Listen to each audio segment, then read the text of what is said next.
Donc on va brièvement présenter nos missions, mais aussi ce qu'on peut nommer l'offre de service, c'est-à-dire ce qu'on peut apporter aux exploitants, comme aux employeurs de main-d'œuvre, comme aux salariés.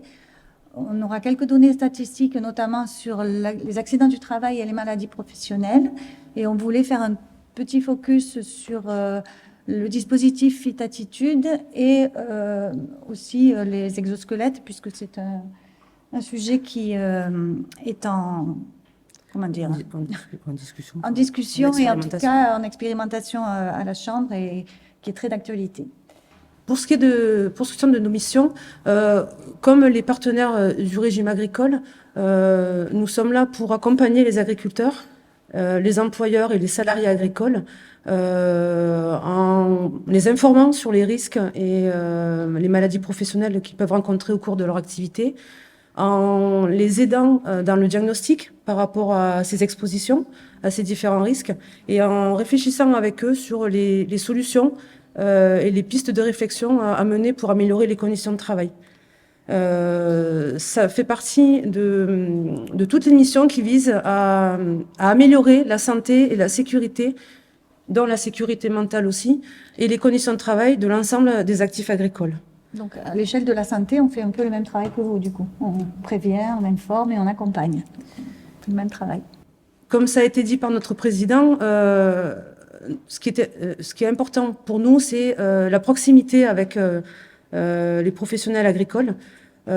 Pour assurer nos missions, nous nous déplaçons sur les exploitations, dans les entreprises. Nous essayons d'être présents le plus possible pour discuter et échanger avec les professionnels agricoles des difficultés qu'ils rencontrent dans leur activité professionnelle, en lien avec les activités filières, mais aussi les aléas qu'ils peuvent rencontrer, qui peuvent être climatiques ou des problématiques d'organisation du travail. Et la complémentarité des trois corps de métier qui composent notre service, à savoir les médecins du travail, les infirmiers de santé au travail, les conseillers en prévention et nos assistantes aussi, permettent de répondre au mieux aux questions et, du milieu agricole.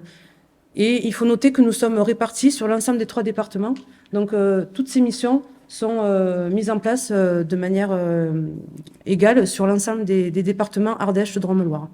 Donc le service santé et sécurité au travail s'articule autour de 2 pôles, le côté purement surveillance de santé au travail et le côté prévention des risques. Donc côté santé au travail, les médecins du travail et les infirmiers assurent le suivi en santé réglementaire des salariés agricoles.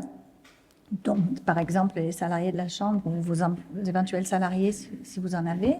Il y a un volet très important qui est en développement et qui est désormais inscrit dans le Code du travail, c'est la prévention de la désinsertion professionnelle pour éviter effectivement pour les salariés des inaptitudes, pour pouvoir maintenir les personnes sur leur lieu de travail, à leur poste de travail, en les accompagnant sur des aménagements quand l'usure professionnelle se fait sentir.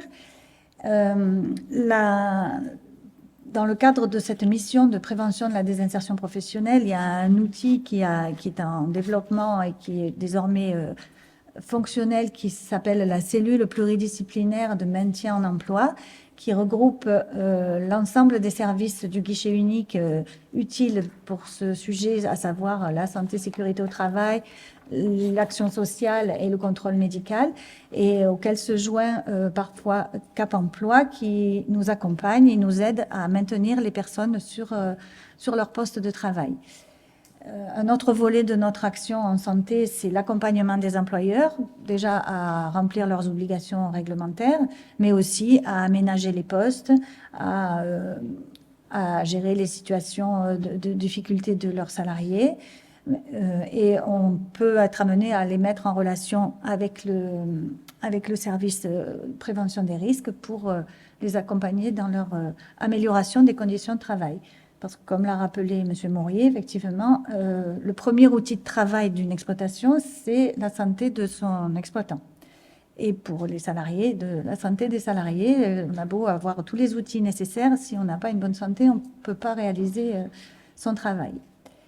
Récemment a été décidé au niveau national que les non-salariés agricoles, c'est-à-dire les chefs d'exploitation, pourraient désormais avoir accès à un suivi en santé au travail par le biais d'une adhésion volontaire qui permettra d'avoir un suivi plus régulier que le suivi actuel qui, à ce jour, se limite principalement à l'accompagnement au maintien dans l'emploi. On est sollicité par le biais souvent des travailleurs sociaux qui nous alertent sur des situations de problématiques de santé chez des exploitants. Et c'est par ce biais-là, en général, qu'on rencontre les exploitants agricoles. Mais quand on est amené à les rencontrer par ce biais-là, on est déjà sur de la prévention secondaire, c'est-à-dire que les problèmes de santé sont déjà là et on est plutôt dans la réparation. Alors que l'objectif quand même de la prévention, c'est d'abord la prévention primaire, c'est faire en sorte de construire des bâtiments, d'aménager des organisations de travail pour éviter qu'elles détériorent la santé. Donc notre axe, notamment au niveau du plan santé-sécurité au travail national, c'est plutôt d'aller vers la prévention primaire avant que les problèmes dramatiques de santé surviennent. Mais bon, on intervient sur les deux volets. Alors, je voulais juste rappeler que les actions que nous menons au niveau de la santé-sécurité au travail le sont dans le cadre de plans pluriannuels de santé-sécurité au travail. Nous allons attaquer un nouveau plan pluriannuel en 2026 qui découle de la sinistralité rencontrée par les salariés et les non-salariés agricoles. Cela permet de définir les actions prioritaires et les axes prioritaires à mener, que ce soit en individuel ou en collectif, pour sensibiliser les salariés agricoles et les exploitants agricoles sur les risques auxquels ils sont exposés. Là, pour le plan qui arrive 2026-2030, il y a 2 axes qui ont été choisis. Le premier, c'est accompagner les entreprises pour améliorer les conditions de travail afin de réduire les effets délétères sur la santé des travailleurs. Comme l'a dit Lucia, la première des mesures, c'est d'agir au niveau de la prévention primaire, éviter que les atteintes n'apparaissent. Le deuxième axe, c'est réduire les expositions aux agents chimiques dangereux et prévenir la désinsertion professionnelle et prévenir aussi les principaux accidents du travail graves et mortels, parce que nous déplorons chaque année des accidents graves et mortels, et c'est impératif de pouvoir agir sur les circonstances de ces accidents pour voir comment on peut limiter l'exposition à certains facteurs de risque. Le deuxième axe qui a été retenu pour ce nouveau plan de santé-sécurité au travail, c'est celui concernant les transformations et les mutations et transitions de l'agriculture dans une approche de bien-être au travail. Donc c'est comment nous pouvons accompagner les entreprises dans le changement qui peuvent être dus par les aléas climatiques, par certains faits sociétaux aussi. Donc c'est essayer d'accompagner au mieux tous ces changements-là, toutes ces mutations. Alors concrètement sur le terrain, les équipes, dont les conseillers en prévention, se déplacent pour rencontrer les décideurs, les exploitants agricoles, mais aussi les employeurs de main-d'œuvre, et aussi les salariés lors d'actions collectives. Le but, c'est de pouvoir apporter une certaine pertinence dans le diagnostic qui va être mené en partenariat avec l'exploitant. Ça peut être pour les employeurs, les aider à l'évaluation des risques professionnels, qui va permettre de mettre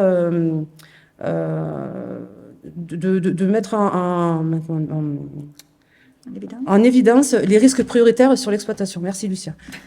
Donc ça peut toucher tout ce qui est risque chimique, ça a été abordé tout à l'heure.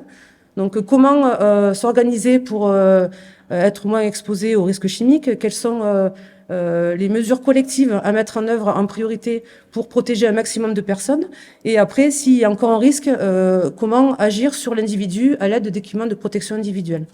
Alors cette approche, elle est valable pas uniquement pour le risque chimique, c'est pour l'ensemble des risques qui vont être évalués sur une exploitation agricole.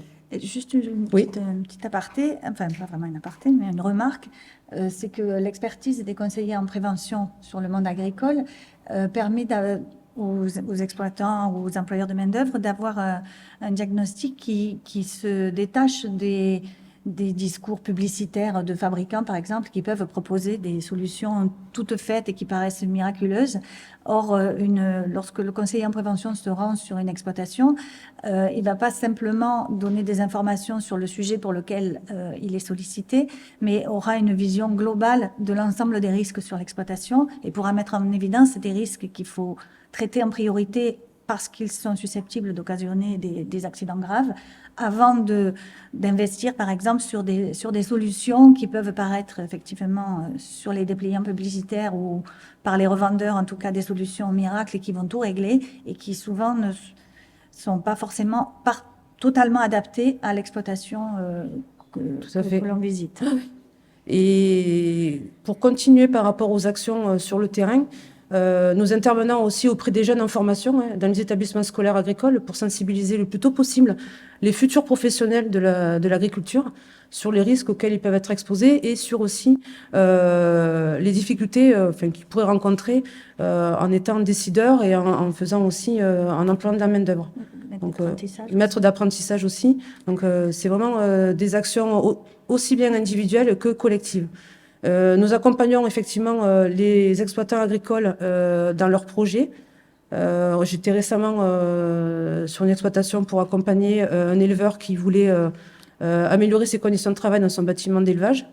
On peut aussi accompagner sur d'autres projets en fonction de la filière. Nous accompagnons toutes les filières agricoles. Nous faisons aussi une expertise des situations dangereuses. Lorsque se produit un accident grave ou mortel, nous essayons de comprendre les circonstances de l'accident pour voir comment les choses peuvent être améliorées pour éviter que de tels accidents ne se reproduisent. Et nous faisons des conseils aussi sur les accompagnements financiers possibles qui peuvent exister pour inciter les agriculteurs et les employeurs à s'équiper de matériel un peu innovants qui vont améliorer leurs conditions de travail. Nous travaillons aussi avec les partenaires du régime agricole pour aller dans le sens de l'accompagnement des agriculteurs. Alors, nous avons mis une diapo qui montre que vous pouvez retrouver toutes les informations de notre service santé sécurité au travail en allant sur notre site internet Ardèche Drôme Loire. Que vous soyez exploitant ou employeur, vous pouvez cliquer sur l'onglet santé sécurité au travail et puis vous avez accès à toutes les formations qui sont mises en œuvre et programmées et financées aussi par le service santé sécurité au travail. Vous avez donc des formations, alors là c'est écrit de loin, mais il y a des formations par rapport à la conduite de tracteur. Nous sommes un département où il y a quand même des pentes, donc nous souhaitons sensibiliser aussi les agriculteurs sur la conduite de tracteurs en forte pente. Nous avons déjà des journées qui ont été mises en place sur cette thématique. Des formations aussi pour aménager son espace de contention en bâtiment agricole. Des diagnostics d'accompagnement technique et financier. Voilà, le périmètre de nos actions est assez large. Alors, on voulait juste vous présenter aussi quelques données statistiques en matière d'accidents du travail et de maladies professionnelles pour les exploitants et salariés agricoles du département de l'Ardèche. Ces données figurent dans la base de données nationale de la Caisse centrale. C'est un outil qui recense toutes les déclarations d'accidents du travail pour les deux populations et qui permet de faire un éclairage au niveau statistique en matière de nombre d'accidents par secteur d'activité, s'il y a des accidents avec arrêt ou pas, quelles sont les tâches au cours desquelles les accidents se produisent et quelles sont, après on peut avoir aussi des données en matière de conséquences, ce qui est important, c'est-à-dire que quand il y a un agriculteur qui est en arrêt ou un salarié, ça peut désorganiser l'entreprise ou l'exploitation puisque ça peut avoir des impacts en matière de coûts indirects notamment. Alors, les données pour les non-salariés agricoles, en 2024, il y a eu 84 accidents du travail déclarés. Sur l'Ardèche. Sur l'Ardèche. Les secteurs les plus touchés, l'élevage bovin, à hauteur de 30%, l'élevage ovin-caprin, à hauteur de 15%, et l'arboriculture, à hauteur de 15% aussi. 30% de ces accidents se sont produits lors de tâches en lien avec les animaux, 30% lors de travaux de bûcheronnage, avec l'utilisation de tronçonneuses notamment, et 16% en lien avec l'utilisation de machines et outils de manière plus générale. Alors quand on voit ces données statistiques, ça nous permet en lien avec le plan pluriannuel de santé et sécurité au travail, de voir au niveau local quelles sont les actions que nous avons à développer pour agir notamment sur les risques et les situations au cours desquelles nous rencontrons le plus d'accidents de travail. Pour les maladies professionnelles. Alors, il y en a seulement 9 qui ont été déclarées en 2024, qui sont tout en lien avec des troubles musculo-squelettiques, donc qui concernent le dos ou le plus souvent les membres supérieurs. Le fait qu'il y en ait seulement 9 ne reflète pas la réalité des pathologies existantes, puisqu'en fait, elles sont souvent sous-déclarées, ces maladies professionnelles. On voulait faire un focus sur les 3 tableaux de maladies professionnelles qui existent désormais au régime agricole, à savoir la maladie de Parkinson, les hémopathies malignes, c'est-à-dire les cancers du sang, et les cancers de la prostate. Au cours de ces 10 dernières années, ces 3 tableaux sont apparus, ils n'existaient pas au préalable, et reflètent effectivement la montée en fréquence de ces pathologies qui sont un équivalent pour le monde agricole des cancers liés à l'amiante en termes de projection de pathologie. Mais voilà, ce qu'il faut retenir, c'est qu'effectivement, c'est sous-déclaré, les maladies professionnelles, qu'elles soient cancéreuses ou pas, et qu'il faut avoir l'esprit penser à en parler aux médecins. Certains médecins y pensent, mais pas forcément. Et c'est important de pouvoir faire reconnaître ces maladies professionnelles. Pour qu'une maladie professionnelle soit reconnue, il faut 3 critères. Il faut que la maladie existe dans les tableaux. Et les tableaux, c'est la sécurité sociale qui les crée. Que la maladie existe, que le délai de prise en charge soit compatible. Et ça, c'est aussi le tableau de maladie professionnelle qui a fixé un délai de prise en charge. Bien évidemment, pour tout ce qui est cancer, maladie chronique, ce délai de prise en charge est forcément long, puisque les pathologies mettent du temps à survenir. Donc parfois, c'est 20 ans, par exemple, pour les cancers. C'est 20 ans d'exposition pendant lesquels on peut déclarer cette pathologie. Donc, il y a des pathologies qui vont être déclarées au moment de la retraite, forcément. Donc, il y a la maladie, le délai et les travaux effectués. Et donc, pour qu'une maladie professionnelle soit reconnue, il faut que les 3 critères soient remplis. Alors, une fois qu'elle est reconnue, elle est déclarée, elle existe. C'est peut-être pour les autres personnes de l'exploitation ou de l'entreprise qu'il faut travailler. Ça a un coût pour l'employeur de main-d'œuvre qu'une pathologie soit reconnue en maladie professionnelle. Et ça a un coût d'autant plus important si on en arrive à l'inaptitude au poste. Parce qu'une pathologie, une maladie professionnelle peut, hélas, déboucher sur une inaptitude s'il n'y a pas moyen de reclasser la personne sur un autre poste qui pourrait la préserver des gestes qui ont occasionné la pathologie. Ça, c'est pour les TMS. Un exploitant agricole a aussi accès à la maladie professionnelle, c'est pas que pour les salariés. Ça implique qu'ils doivent forcément modifier ses pratiques professionnelles pour éviter d'aggraver sa pathologie. Un exploitant, il n'est pas soumis à l'inaptitude au poste comme un salarié, mais il est confronté à une réduction de productivité, de capacité de travail s'il souffre de troubles musculo-squelettiques, par exemple. Et donc, forcément, découle de cela la nécessité de repenser le poste de travail pour éviter, non pas que ça survienne, mais que ça s'aggrave.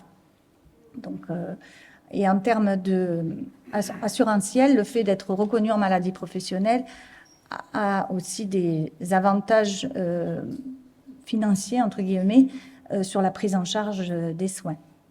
Alors, juste, nous avons parlé des non-salariés. Pour les données statistiques qui concernent les salariés agricoles, en 2024, en Ardèche, 149 accidents déclarés, 15 accidents qui concernent les apprentis. C'est pour ça que c'est important pour nous d'agir le plus tôt possible auprès des jeunes en formation. Et les secteurs les plus touchés donc, sont la viticulture, les entreprises du paysage et les cultures spécialisées.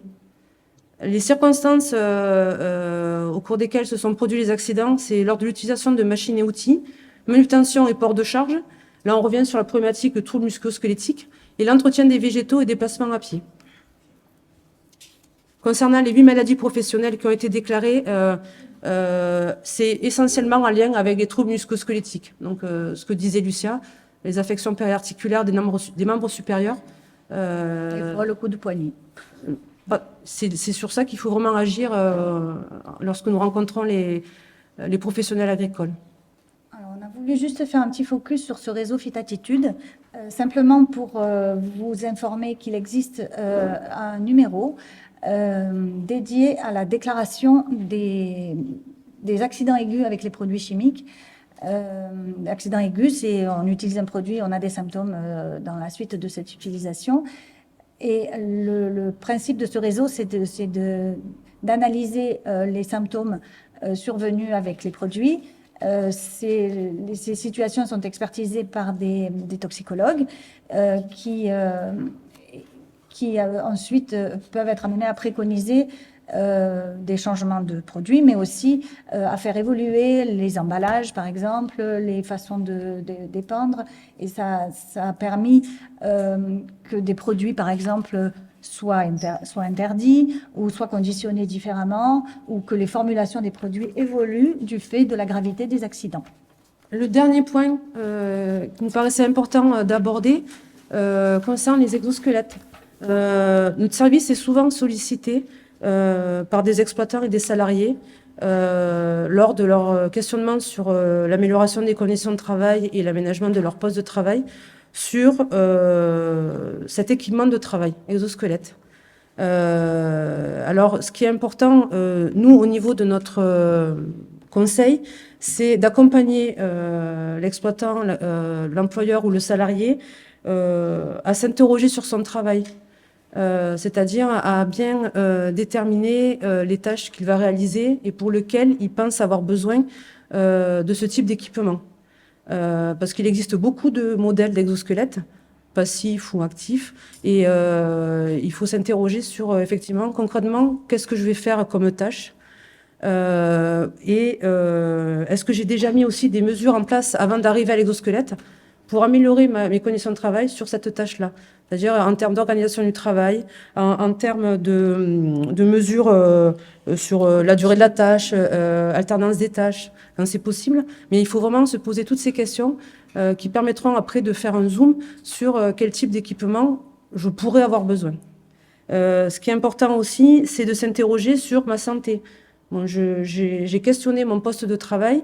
Concrètement, les mesures que j'envisage de mettre en place vont-elles avoir une incidence sur ma santé? Est-ce que, par rapport à ma situation initiale de travail, les équipements que j'envisage vont-ils avoir un effet réel sur ma santé ou va-t-elle déplacer peut-être le problème aussi? C'est pour ça que c'est important de se poser les... Ouais. Et y a-t-il des contre-indications par rapport à ma santé? Parce qu'il peut avoir un équipement ou autre, je parle des exosquelettes, mais ça peut être un autre type d'équipement. Il faut toujours s'interroger sur la mesure de prévention que je vais mettre en place. Ne va-t-elle pas déplacer le problème ou aggraver peut-être la situation? C'est pour ça que notre service peut effectivement accompagner les agriculteurs sur toutes les questions qui se posent par rapport à leur activité de travail, sur je vais questionner ce que je vais faire et concrètement, je vais d'abord essayer de mettre en place tout ce qui est de l'ordre du collectif. Ça va agir sur l'organisation du travail, sur la formation des personnes. Par rapport au troubles musculo-squelettiques, il peut y avoir des formations. Je pense à la viticulture, à ne perdez pas le fil par rapport à l'affilage des sécateurs, qui peut agir sur l'utilisation du sécateur. Ça peut être aussi Moves Agri, c'est un site, une plateforme qui permet d'accompagner les agriculteurs en montrant des exercices spécifiques aux filières pour préparer son corps avant une activité de travail et après la journée aussi. C'est important de faire des étirements pour prendre soin de soi. Et ce qui est important aussi, c'est d'accorder un temps d'expérimentation et d'essai du matériel, pour voir si effectivement cela peut convenir à la tâche que je vais réaliser. Juste pour terminer, il y a au niveau des MSA, plusieurs MSA qui ont mené des expérimentations sur l'utilisation des exosquelettes. Notamment en viticulture. Notamment en viticulture. Je pense à la MSA Languedoc qui a mené une expérimentation sur plusieurs années, je ne sais pas si elle est finie, mais qui a permis de montrer que il était difficile de se faire une idée de manière assez... arrêter sur l'utilisation de tel ou tel type d'équipement de travail comme les exosquelettes. Ça fait intervenir pas mal de paramètres individuels, d'organisation du travail, de santé déjà aussi. Donc voilà. Mais nous restons à la disposition des professionnels agricoles pour échanger sur cette thématique-là, pour prendre connaissance aussi des expérimentations qui sont en cours. Voilà. On vous a mis dans la fiche qui vous sera transmise des liens vers des documents qui vous permettront de prendre connaissance de ces précautions. En tout cas, c'est un peu comme les équipements de protection individuelle, c'est la même démarche. C'est pas une solution à tout, c'est pas la solution, ça fait partie des solutions. Donc pour l'instant, il faut pouvoir analyser les situations de travail d'abord. Merci.